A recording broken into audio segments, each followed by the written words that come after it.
Hello friends, ఎలా ఉన్నారు? అంతా బాగున్నారు కదా? ఈరోజు కూడా మీ వెరైటీ కిట్టు ఒక వెరైటీ రెసిపీతో వచ్చేసింది. గులాబీ పువ్వులు తెలుసు కదా, ఎగ్ ఇంకా అరటిపండు వేసి చేస్తారు. అలా ఏమీ లేకుండా అదే స్వీట్గా, అదే క్రిస్ప్గా రావడం కోసం ఎలా చేయాలనేది చూద్దాం. నేను చెప్పినట్టు చేశారంటే పర్ఫెక్ట్గా వచ్చేస్తాయి. మరి ఫుల్ వీడియో చూస్తే మీకే అర్థమైపోతుంది. ముందుగా 250 గ్రామ్స్ మైదా పిండి తీసుకున్నాము. అలాగే అదే కొలతతో బియ్యం పిండి కూడా క్రిస్ప్నెస్ కోసం సేమ్ అదే కప్పుతో షుగర్ కూడా తీసుకోండి.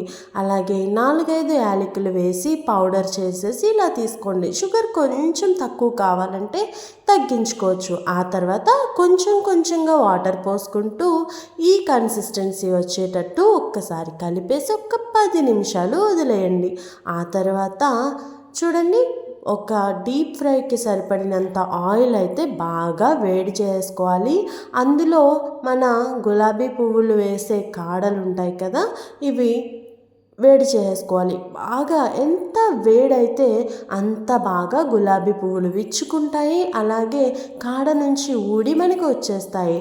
సో మనం తయారు చేసి పెట్టుకున్న పిండిలో ఇలా హాఫ్ వరకు మునిగేలాగా, అంటే మన ఈ ఇనుప కాడలు హాఫ్ మునిగి ఇలా కనిపించేలాగా ఒక్కసారి ముంచేసుకొని వేడి వేడి ఆయిల్లో అలా ముంచి జస్ట్ ఒక హాఫ్ మినిట్ వదిలేసేయండి. ఆ తర్వాత చూడండి, ఇలా గోల్డెన్ బ్రౌన్ కలర్కి రాగానే ఇలా విదిలించినట్లయితే ఊడి పడుతుంది.